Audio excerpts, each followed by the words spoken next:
வணக்கம். பொதிகை செய்திகளுக்காக முகமது ரியாசுதீன். தலைப்புச் செய்திகள். புதிய இந்தியாவை உருவாக்க தமது அரசு தீவிரமாக செயல்பட்டு வருகிறது. பிரதமர் நரேந்திர மோடி.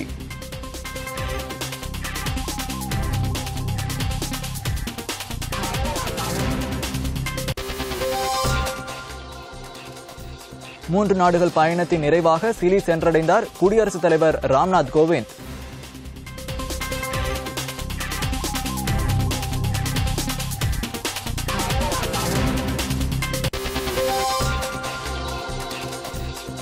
மக்களவைத் தேர்தல் பிரச்சாரம். அரசியல் கட்சி தலைவர்கள் சுற்றுப்பயணம். வேட்பாளர்களுக்கு வாக்கு சேகரிப்பு.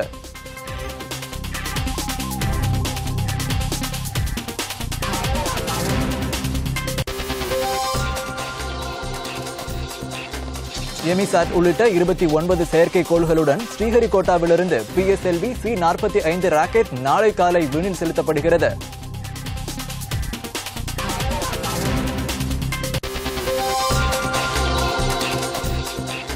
இந்திய ஓபன் பேட்மிண்டன் போட்டி. கிடாம்பி ஸ்ரீகாந்த் இறுதிப் போட்டிக்கு முன்னேற்றம்.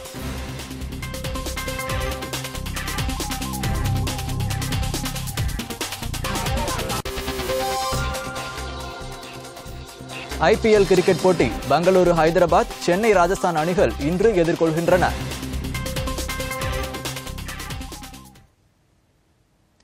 இனி விரிவான செய்திகள். புதிய இந்தியாவை உருவாக்க தமது அரசு தீவிர முயற்சிகளை மேற்கொண்டதாக பிரதமர் நரேந்திர மோடி புதுதில்லியில் நடைபெற்ற பாரத வர்ஷ் ராஷ்டிரிய சம்மேளனம் என்னும் தனியார் நிகழ்ச்சியில் பேசுகையில் தெரிவித்தார். இந்நிகழ்ச்சியில் பேசிய அவர், நாட்டின் வளர்ச்சிக்காக செயல்படுத்தப்படும் திட்டங்களுக்கான முன்னேற்பாடுகள் தில்லியிலிருந்து மட்டுமல்லாமல் தற்போது பல மாநிலங்களில் இருந்தும் தொடங்கப்பட்டு செயல்படுத்தப்பட்டு வருவதாக குறிப்பிட்டார். சர்வதேச நாடுகளை தனது பக்கம் ஈர்ப்பதற்காக பாகிஸ்தான் அரசு செயல்பட்டு வருவதாகவும் தற்போது இந்தியாவின் நியாயமான நிலைப்பாடு வெளிக்கொணரப்பட்டு வருவதாகவும் பிரதமர் குறிப்பிட்டார். 4வது தொழில்முறை புரட்சியில் விண்வெளி ஒரு முக்கிய பங்காற்றப் போகிறது என்பதில் எந்தவித சந்தேகமும் இல்லை என்று பிரதமர் தனது உரையில் கூறினார். குடியரசுத் தலைவர் ராம்நாத் கோவிந்த் தமது 3 நாடுகள் பயணத்தின் நிறைவாக நேற்றிரவு சிலி சென்றடைந்தார். தமது சிலி பயணத்தின் போது அந்நாட்டு அதிபர் செபாஸ்டியன் பினேராவை சந்தித்து பேச உள்ளார். இந்த பயணத்தின் போது சிலி நாட்டு தொழிலதிபர்கள், அரசாங்க உயரதிகாரிகள் ஆகியோருடன் உயர்மட்ட ஆலோசனை நடத்த உள்ள குடியரசுத் தலைவர் பின்னர் சிலி பல்கலைக்கழக மாணவர்களிடையே குடியரசுத் தலைவர் உரை நிகழ்த்த உள்ளார்.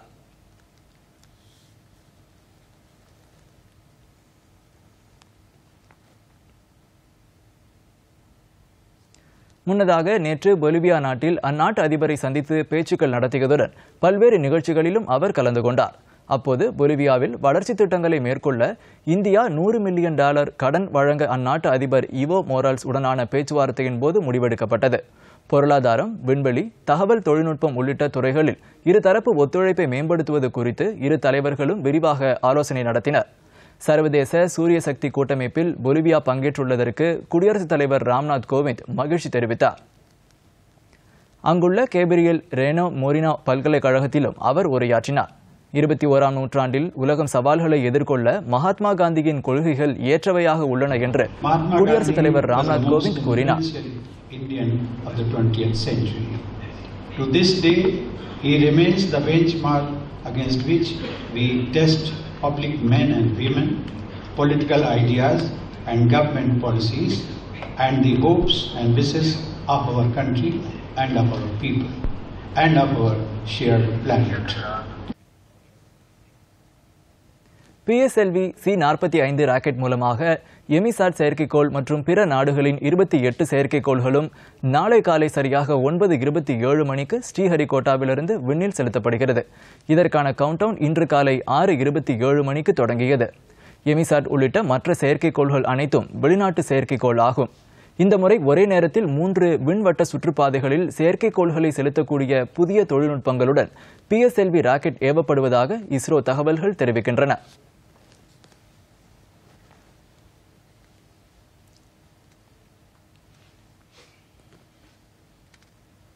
ஜம்மு காஷ்மீர் மாநிலம் ரஜோரி மாவட்டத்தில் உள்ள எல்லை கட்டுப்பாட்டு கோட்டு அருகில் அமைந்துள்ள கிராமங்கள் மற்றும் சோதனை சாவடிகள் மீது பாகிஸ்தான் ராணுவம் துப்பாக்கிச்சூடு நடத்தியதாக ராணுவ செய்தி தொடர்பாளர் தெரிவித்துள்ளார். இந்த துப்பாக்கிச்சூடு சம்பவத்தால் ராணுவ வீரர்களுக்கோ பொதுமக்களுக்கோ எந்தவித பாதிப்பும் ஏற்படவில்லை. ரஜோரி மாவட்டத்தில் எல்லை கட்டுப்பாட்டு கோட்டு அருகே சண்டை நிறுத்த ஒப்பந்தத்தை மீறி 3வது நாளாக பாகிஸ்தான் தொடர்ந்து அத்துமீறி துப்பாக்கிச்சூடு நடத்தி வருகிறது.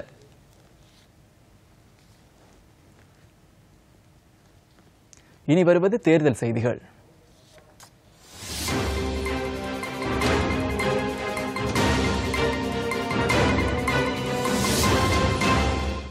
நாடாளுமன்ற தேர்தலின் முதற்கட்டமாக ஏப்ரல் மாதம் 11ஆம் தேதி வாக்குப்பதிவு நடைபெறவுள்ள தொகுதிகளில் அரசியல் கட்சிகளின் பிரச்சாரம் தீவிரமடைந்துள்ளது. பல்வேறு கட்சிகளின் தலைவர்கள் மற்றும் நிர்வாகிகள் பொதுக்கூட்டங்களில் உரையாற்றுவதுடன் பேரணியாக சென்றும் வாக்கு சேகரித்து வருகின்றனர். பிரதமர் நரேந்திர மோடி நேற்று அருணாச்சல பிரதேசம், அஸ்ஸாம் மாநிலங்களில் பிஜேபி மூத்த தலைவர்களுடன் தேர்தல் பிரச்சார கூட்டத்தில் கலந்து கொண்டு உரையாற்றினார். அஸ்ஸாம் மாநிலம் கோப்பூர் என்ற இடத்தில் நடைபெற்ற பொதுக்கூட்டத்தில் மக்களிடையே பிரதமர் உரையாற்றினார். பழங்குடியினரின் உடையை தாம் அணிவதில் பெரும் மகிழ்ச்சி அடைவதாக குறிப்பிட்ட அவர் மக்களை காங்கிரஸ் கட்சி ஏமாற்றி வருவதாக குறிப்பிட்டார். ஊடுருவல், பயங்கரவாதம், ஊழலுக்கு எதிரான காவலராக பிஜேபி திகழ்வதாகவும் பிரதமர் குறிப்பிட்டார்.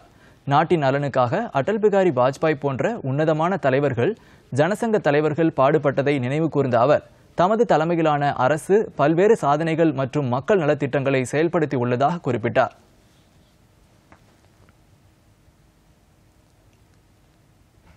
घुसपैठियों और आतंकियों पर जिस तरह का नियंत्रण लगाया गया है, क्या पहले कभी ऐसा हुआ है? दुश्मन के घर में घुस करके मारने की ताकत कहां से आई?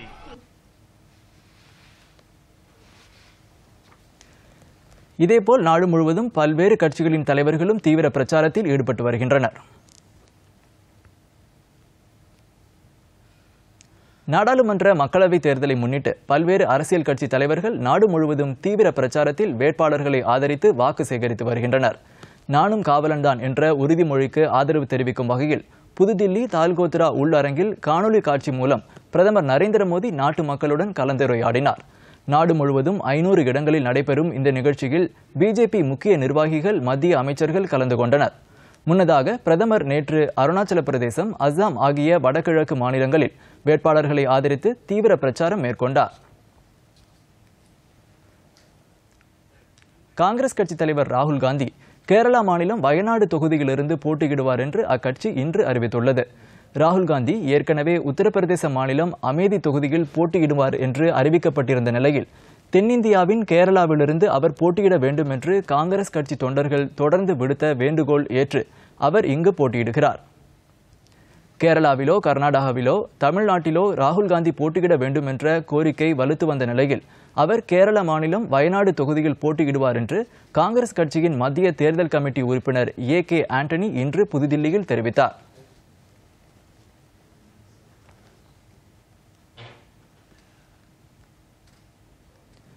காங்கிரஸ் கட்சி ஆட்சிக்கு வரும் பட்சத்தில் ஆந்திர பிரதேச மாநிலத்திற்கு சிறப்பு அந்தஸ்து வழங்க நடவடிக்கைகள் மேற்கொள்ளப்படும் என்று காங்கிரஸ் கட்சி தலைவர் ராகுல் காந்தி தெரிவித்துள்ளார். ஆந்திர பிரதேச மாநிலம் விஜயவாடாவில் தனது தேர்தல் பிரச்சாரத்தை தொடங்கிய அவர் ஆந்திராவுக்கு சிறப்பு அந்தஸ்து வழங்க கோரும் விவகாரத்தில் அம்மாநிலத்தில் உள்ள கட்சிகள் தோல்வியடைந்து விட்டதாக குறிப்பிட்டார். மேலும் வறுமைக்கு எதிராக தமது கட்சி மிகப்பெரிய போராட்டத்தை முன்னெடுத்து செல்லவிருப்பதாக தெரிவித்த அவர் தாம் அறிவித்துள்ள குறைந்தபட்ச வருமான திட்டம் ஏழைகளை உயர்த்தும் ஒரு சிறந்த திட்டம் என்று குறிப்பிட்டார். பின்னர் அனந்தபூர் மாவட்டத்தில் உள்ள கல்யாண் துர்க் என்ற இடத்தில் நடைபெறவுள்ள பொதுக்கூட்டத்தில் அவர் கலந்து கொள்கிறார். ஆந்திர பிரதேச மாநிலத்தில் தனது தேர்தல் பிரச்சார கூட்டங்களை முடித்த பின்னர் கர்நாடகா மாநிலம் பெங்களூரு அருகே நடைபெறவுள்ள தேர்தல் பிரச்சார கூட்டத்தில் ராகுல் காந்தி கலந்து கொள்ள உள்ளார்.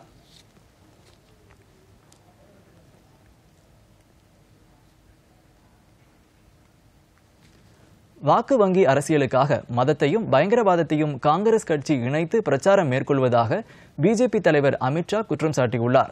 உத்தரப்பிரதேச மாநிலம் தாம்பூரில் நடைபெற்று வரும் தேர்தல் பிரச்சார கூட்டத்தில் இன்று பேசிய அவர் காங்கிரஸ் உள்ளிட்ட எதிர்க்கட்சிகள் கூட்டணி அமைத்துள்ளது மோடி மீதான அச்சத்தை காட்டுவதாக கூறினார். தொடர்ந்து பேசிய அவர் உலக மக்களை ஒரு குடும்பமாக நினைக்கும் இந்து மக்களை பயங்கரவாதிகளாக சித்தரிக்க காங்கிரஸ் கட்சி தொடர்ந்து முயற்சித்து வருவதாகவும் குற்றம் சாட்டினார். இந்த கூட்டத்தை தொடர்ந்து பாக்பாத் பகுதியில் நடைபெறவுள்ள பொதுக்கூட்டத்தில் அவர் உரையாற்ற உள்ளார்.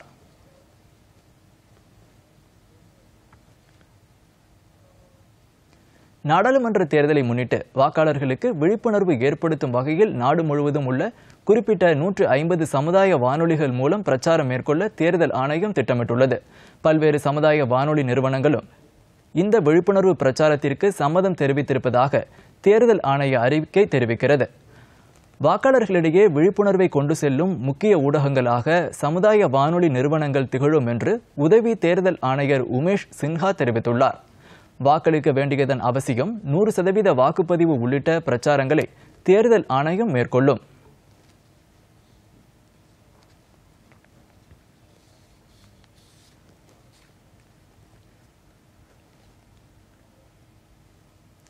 அஇஅதிமுக அரசு சிறுபான்மையின மக்களுக்கு பாதுகாப்பாக திகழ்கிறது என்று அக்கட்சியின் இணை ஒருங்கிணைப்பாளரும் முதலமைச்சருமான எடப்பாடி பழனிசாமி கூறியுள்ளார். திருவாரூர் மாவட்டத்தில் நாகை மக்களவை தொகுதிக்குட்பட்ட பகுதிகளில் பிரச்சாரம் மேற்கொண்ட அவர், தமிழகத்தில் 28 மாவட்ட ஆட்சிகளுக்கு மாதந்தோறும் 20,000 ரூபாய் மதிப்பூதியம் வழங்கப்படுவதாக கூறினார். ரம்ஜான் பண்டிகைக்கு நோன்பு கஞ்சி காய்ச்ச 4,900 டன் அரிசி விலையில்லாமல் வழங்கப்படுவதாகவும் அவர் குறிப்பிட்டார். மாநிலங்களில் முத்தலாக் தடை சட்டத்திற்கு அஇஅதிமுக கடும் எதிர்ப்பு தெரிவித்ததால் தான் அந்த மசோதா நிறைவேற்றப்படாமல் தடுக்கப்பட்டது என்று அவர் கூறினார். வேறுபாடுகளின்றி அனைவருக்கும் ஏற்ற நலத்திட்டங்களை அஇஅதிமுக அரசு செயல்படுத்தி வருவதாகவும், இந்த ஆட்சி மீது திமுக தலைவர் மு.க. ஸ்டாலின் பொய்யான குற்றச்சாட்டுகளை கூறி வருவதாகவும் முதலமைச்சர் தெரிவித்தார்.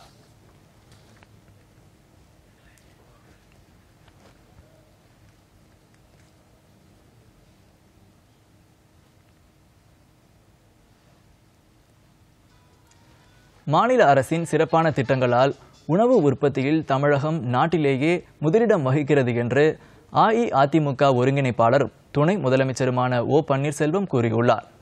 வேலூர் மாவட்டம் ஆம்பூரில் தேர்தல் பிரச்சாரம் மேற்கொண்ட அவர், ஏழை எளிய மக்களின் நலன் கருதி 20 கிலோ இலவச அரிசி திட்டத்தை தமிழக அரசு செயல்படுத்தி வருகிறது என்றார்.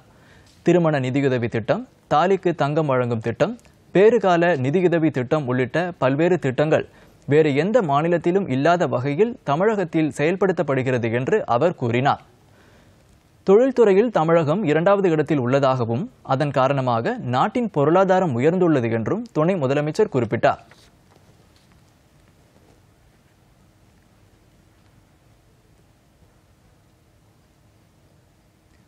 காங்கிரஸ் தலைவர் ராகுல் காந்தி அறிவித்துள்ள விவசாய கடன் தள்ளுபடி மற்றும் ஏழை மக்களுக்கான மாதம் 6,000 ரூபாய், மாணவர்களுக்கு ரயிலில் பயணம் செய்ய வழங்கப்பட உள்ள இலவச பாஸ் உள்ளிட்ட பல திட்டங்களை எடுத்து கூறி கிருஷ்ணகிரி நாடாளுமன்ற தொகுதியில் போட்டியிடும் காங்கிரஸ் திமுக கூட்டணி வேட்பாளரை ஆதரித்து திமுக தலைவர் மு.க. ஸ்டாலின் பிரச்சாரம் மேற்கொண்டார்.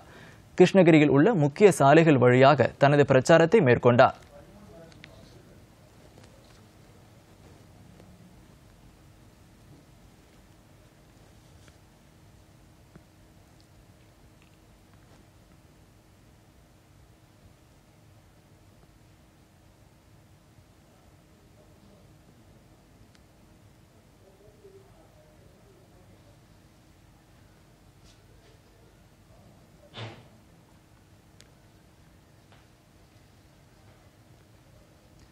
மேற்கு வங்க மாநிலத்தில் காங்கிரஸ் கட்சியின் ஒத்துழைப்பு இல்லாத காரணத்தால் தான் அந்த கட்சியுடன் கூட்டணி ஏற்படவில்லை என்று மார்க்சிஸ்ட் கம்யூனிஸ்ட் மூத்த தலைவர் சீதாராம் யெச்சூரி கூறியுள்ளார்.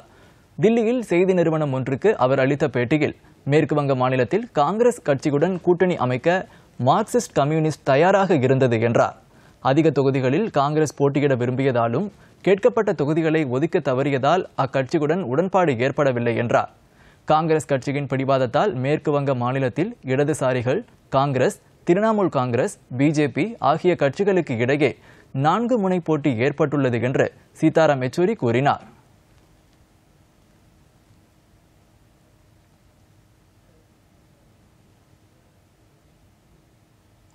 அடுத்து சில முக்கிய செய்திகளை விரைவு செய்திகளாக பார்க்கலாம்.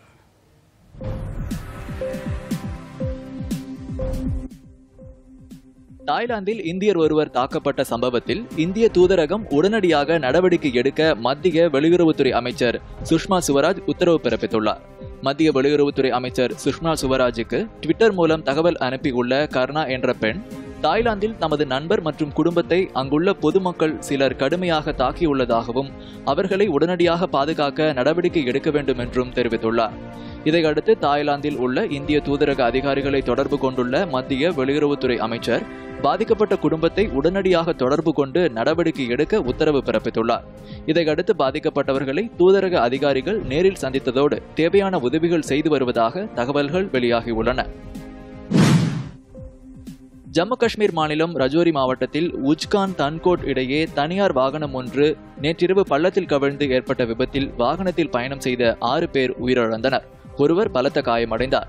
சப்சி கிராமத்தை நோக்கி சென்று கொண்டிருந்த போது வாகனத்தின் ஓட்டுநர் கட்டுப்பாட்டை இழந்ததால் சாலையோர பள்ளத்தில் கவிழ்ந்ததாகவும் சம்பவ இடத்திலேயே 4 பேர் உயிரிழந்ததாகவும் காவல்துறையினர் தெரிவித்தனர்.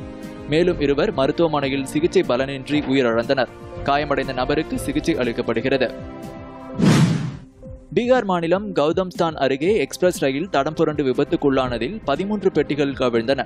பீகார் மாநிலம் சாப்ராவிலிருந்து சூரத் வரை செல்லும் தப்தி கங்கா எக்ஸ்பிரஸ் ரயில் கௌதம்ஸ்தான் அருகே இன்று காலை 9:45 மணி அளவில் தடம் புரண்டு விபத்துக்குள்ளானதில் அந்த ரயிலின் 13 பெட்டிகள் கவிழ்ந்தன.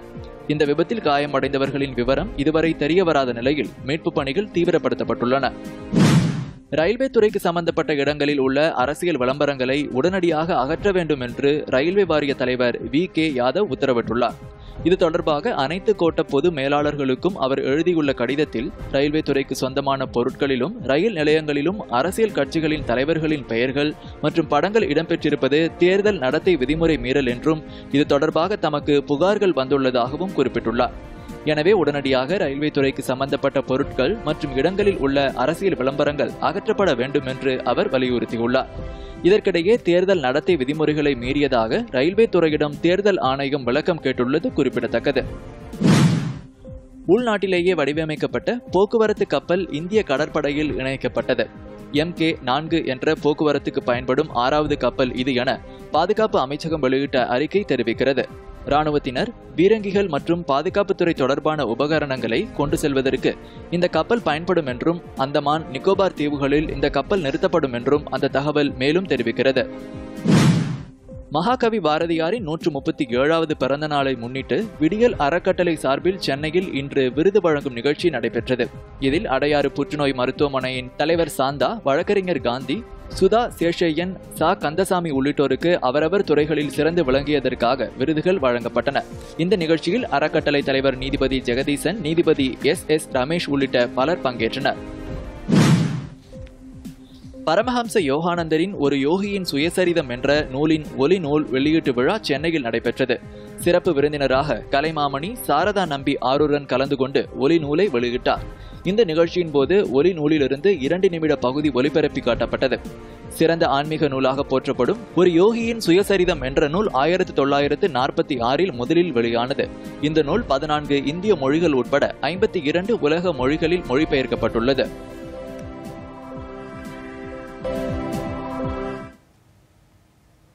அடுத்து வருவது உலக செய்திகள்.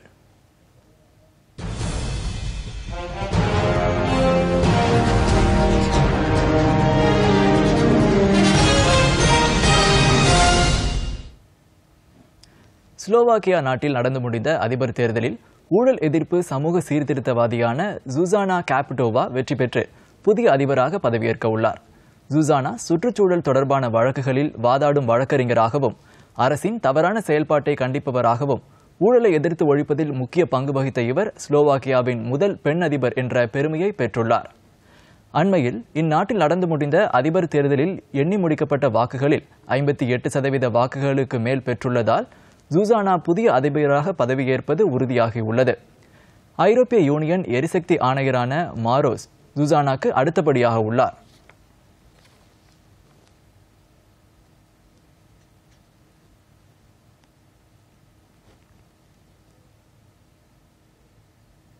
உக்ரைனில் புதிய அதிபரை தேர்ந்தெடுக்க அந்நாட்டு மக்கள் இன்று வாக்களித்து வருகின்றனர். இந்த தேர்தலில் தற்போது அதிபராக உள்ள பெட்ரோ போரோசென்கோ, எதிர்க்கட்சித் தலைவர் யுலியா உள்ளிட்ட வேட்பாளர்கள் களத்தில் உள்ளனர். நடைபெற்று வரும் இந்த வாக்குப்பதிவின் முதல் சுற்றில் 50% வாக்குகளை எந்த வேட்பாளரும் பெறாத பட்சத்தில் முதல் 2 இடங்களை பிடித்த வேட்பாளர்களுக்கான இடையேயான தேர்தல் வரும் ஏப்ரல் 21 நடைபெறும். இதுவரை இல்லாத வகையில் உக்ரைன் அதிபர் தேர்தலில் 39 வேட்பாளர்கள் களத்தில் உள்ளது குறிப்பிடத்தக்கது.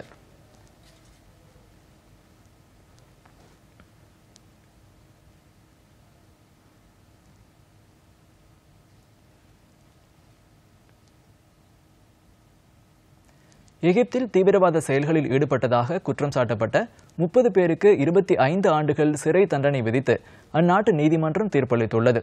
தலைநகர் கெய்ரோவில் உள்ள குற்றவியல் நீதிமன்றம் இந்த வழக்கை விசாரித்து தீர்ப்பை வழங்கியுள்ளது. தடை செய்யப்பட்ட ISIS தீவிரவாத இயக்கத்தில் பயிற்சி மேற்கொண்ட பின்னர் தீவிரவாத செயல்களில் ஈடுபட்டதாக குற்றம் சாட்டப்பட்ட 18 பேருக்கு 25 ஆண்டுகளும் 8 பேருக்கு 15 ஆண்டுகளும் சிறை தண்டனையும் அலெக்சாண்டரியா பகுதியில் வெடிகுண்டு வெடித்த சம்பவத்தில் ஈடுபட்டதாக குற்றம் சாட்டப்பட்டு கைது செய்யப்பட்ட 4 பேருக்கு 10 வருட சிறை தண்டனை விதித்து நீதிமன்றம் தீர்ப்பு வழங்கியுள்ளது. ஆப்கானிஸ்தானில் தாலிபான் தீவிரவாதிகள் நடத்திய தாக்குதலில் இருந்து அந்நாட்டு துணை அதிபர் அப்துல் ரஷீத் தோஸ்தும் உயிர் தப்பினார். வடக்கு மாகாணமான பால்கில் நடைபெற்ற இந்த தாக்குதலில் துணை அதிபரின் பாதுகாவலர் ஒருவர் உயிரிழந்தார். முன்னதாக அங்கு நடைபெற்ற பொதுக்கூட்டத்தில் பேசிய அவர், அரசு அனுமதி அளித்தால் வடக்கு ஆப்கானில் செயல்பட்டு வரும் தாலிபான்களை 6 மாதத்திற்குள் முழுமையாக அகற்ற முடியும் என்று குறிப்பிட்டார். இந்த தாக்குதலில் துணை அதிபரின் 4 பாதுகாப்பு படை வீரர்கள் உயிரிழந்ததாக தாலிபானின் செய்தி தொடர்பாளர் ட்விட்டர் செய்தியில் பதிவிட்டுள்ளார்.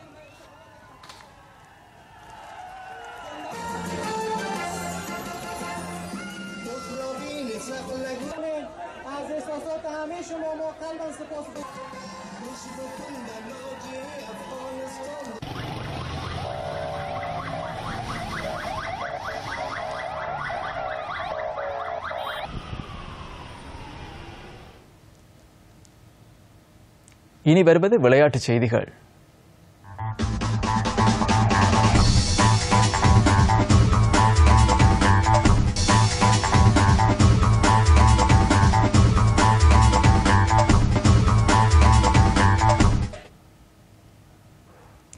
இந்திய ஓபன் பேட்மிண்டன் போட்டிகளில் ஆடவர் ஒற்றையர் பிரிவில் இந்தியாவின் கிடாம்பி ஸ்ரீகாந்த் இறுதிப் போட்டிக்கு முன்னேறியுள்ளார். நேற்று நடந்து முடிந்த அரையிறுதிப் போட்டியில் இவர் சீனாவின் குவாங் யுசியாங்கை 14-21, 21-16, 21-19 என்ற செட்களில் வீழ்த்தினார்.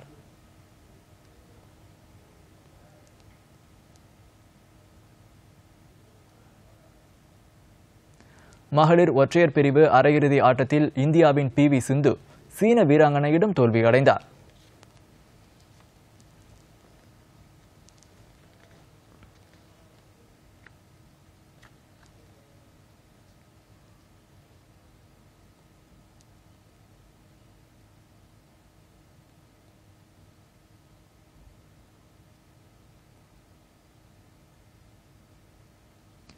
மியாமி ஓபன் டென்னிஸ் போட்டி ஆடவர் பிரிவு இறுதிச் சுற்றில் ரோஜர் ஃபெடரரும் ஜான் ஐஸ்னரும் மோதுகின்றனர். அரையிறுதி ஆட்டங்களில் உலகின் 4ஆம் நிலை வீரர் ஃபெடரர் 6-2, 6-4 என்ற நேர் செட்களில் கனடாவின் டெனிஸ் ஷபவலோவை வீழ்த்தி இறுதிச் சுற்றில் நுழைந்தார்.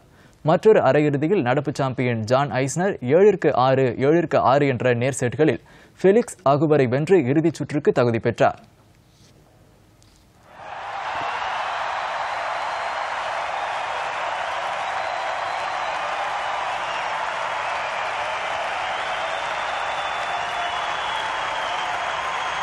Now they sense it at this level, make room on the mantle for number 101. Better, just too good in the end. Oh. IPL cricket தொடரின் இன்றைய லீக் ஆட்டங்களில் 4 அணிகள் விளையாடுகின்றன. இன்று மாலை 4 மணிக்கு ஹைதராபாத்தில் நடைபெறும் போட்டியில் ஹைதராபாத் அணியை பெங்களூரு அணி எதிர்கொள்கிறது. இன்று இரவு 8 மணிக்கு சென்னையில் நடைபெறும் மற்றொரு போட்டியில் சென்னை அணியை ராஜஸ்தான் அணி எதிர்கொள்கிறது. முன்னதாக நேற்று நடைபெற்ற லீக் ஆட்டங்களில் பஞ்சாப் அணி மும்பையையும், தில்லி அணி சூப்பர் ஓவரில் கொல்கத்தா நைட் ரைடர்ஸ் அணியையும் வென்றன. மொஹாலியில் நடைபெற்ற முதல் போட்டியில் முதலில் பேட் செய்த மும்பை அணி நிர்ணயிக்கப்பட்ட 20 ஓவரில் 7 விக்கெட் இழப்பிற்கு 176 ரன் எடுத்தது. 177 ரன் என்ற வெற்றி இலக்குடன் அடுத்து களமிறங்கிய பஞ்சாப் அணி 18.4 ஓவரில் 2 விக்கெட் இழப்பிற்கு நிர்ணயிக்கப்பட்ட இலக்கை எட்டி வெற்றி பெற்றது. தில்லியில் நடைபெற்ற மற்றொரு போட்டியில் கொல்கத்தா அணி முதலில் பேட் செய்தது. அந்த அணி நிர்ணயிக்கப்பட்ட 20 ஓவரில் 8 விக்கெட் இழப்பிற்கு 185 ரன் எடுத்தது. பின்னர் களமிறங்கிய தில்லி அணியின் பிருத்வி ஷா 99 ரன் எடுத்திருந்த போது அவுட் ஆனார். கடைசி ஓவரில் தில்லி அணி வெற்றி பெற 6 ரன்கள் தேவைப்பட்ட போது ஓவர் முடிவில் அந்த அணி 6 விக்கெட் இழப்பிற்கு 185 ரன் எடுத்து சமன் செய்தது. இதையடுத்து சூப்பர் ஓவர் முறையில் தில்லி அணி 10 ரன்கள் எடுத்தது. ஆனால் கொல்கத்தா அணி 7 ரன்களை மட்டுமே எடுத்து தோல்வி அடைந்தது. இனி தொடர்வது வானிலை செய்திகள்.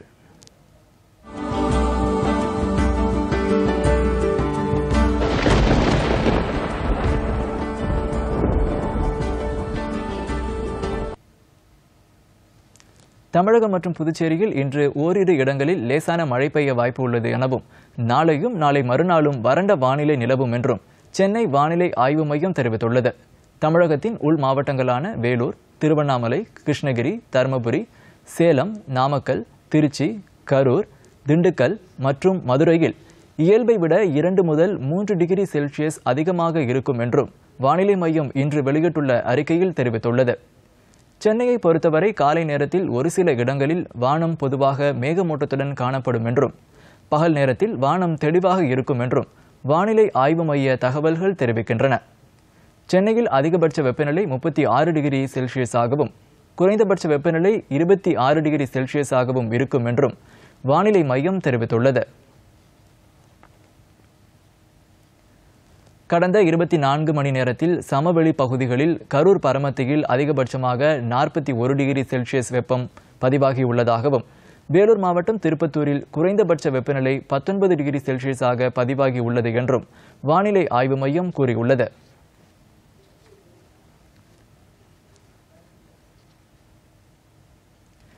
இனி உலகின் பல்வேறு பகுதிகளில் நடைபெற்ற சில நிகழ்ச்சிகளின் தொகுப்பை பார்க்கலாம். பருவநிலை மாற்றம் குறித்து விழிப்புணர்வு ஏற்படுத்தும் வகையில் ஆண்டுதோறும் மார்ச் மாதம் கடைசி சனிக்கிழமை எர்த் அவர் கடைபிடிக்கப்படுகிறது. இதனையொட்டி உலகம் முழுவதும் பல்வேறு நாடுகளில் இந்த தினத்தன்று 1 மணி நேரம் மின் விளக்குகள் அணைக்கப்பட்டு விழிப்புணர்வு ஏற்படுத்தப்படும். அந்த வகையில் பாரிஸ் நகரின் ஈஃபில் கோபுரம் அமைந்துள்ள பகுதியில் விளக்குகள் அணைக்கப்பட்டது. இதேபோல் ஜெர்மனியின் பெர்லின் நகரின் பிராண்டன்பர்க் பகுதியில் எர்த் அவர் கடைபிடிப்பதை குறிக்கும் வகையில் மின் விளக்குகள் அணைக்கப்பட்டன. இந்தியாவிலும் தலைநகர் புதுதில்லி உள்ளிட்ட பல்வேறு நகரங்களிலும் மின் விளக்குகள் அணைக்கப்பட்டு விழிப்புணர்வு ஏற்படுத்தப்பட்டது. ஹாங்காங் முழுவதும் விழிப்புணர்வு ஏற்படுத்தும் வகையில் 1 மணி நேரம் விளக்குகள் அணைக்கப்பட்டு விழிப்புணர்வு ஏற்படுத்தப்பட்டது. பூமியை பாதுகாக்கும் வகையில் 188 நாடுகளில் இத்தகைய விழிப்புணர்வு நிகழ்வு கடைபிடிக்கப்பட்டது குறிப்பிடத்தக்கது.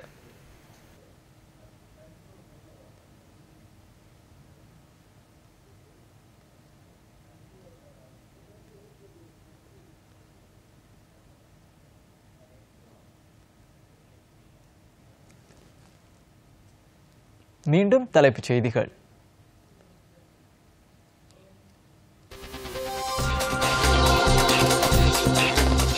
புதிய இந்தியாவை உருவாக்க தமது அரசு தீவிரமாக செயல்பட்டு வருகிறது. பிரதமர் நரேந்திர மோடி.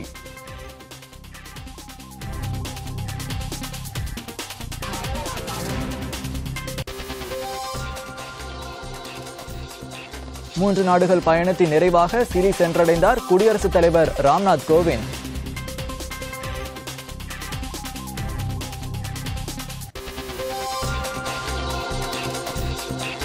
மக்களவை தேர்தல் பிரச்சாரம் தீவிரம். அரசியல் கட்சி தலைவர்கள் சுற்றுப்பயணம். வேட்பாளர்களுக்கு வாக்கு சேகரிப்பு.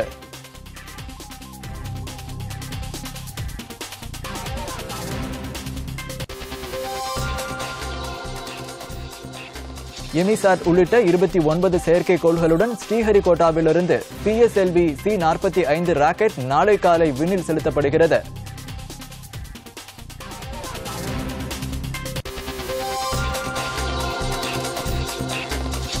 இந்திய ஓபன் பேட்மிண்டன் போட்டி. கிடாம்பி ஸ்ரீகாந்த் இறுதிப் போட்டிக்கு முன்னேற்றம்.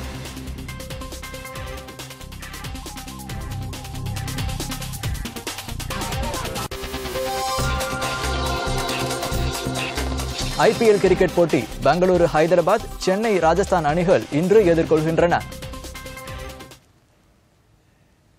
பொதிகை செய்திகளை யூடியூபில் தமிழ் நியூஸ் தூர்தர்ஷன் என்ற சேனலிலும், ட்விட்டரில் Tamil news Doordarshan @DD news Chennai என்ற பக்கத்திலும் காணலாம்.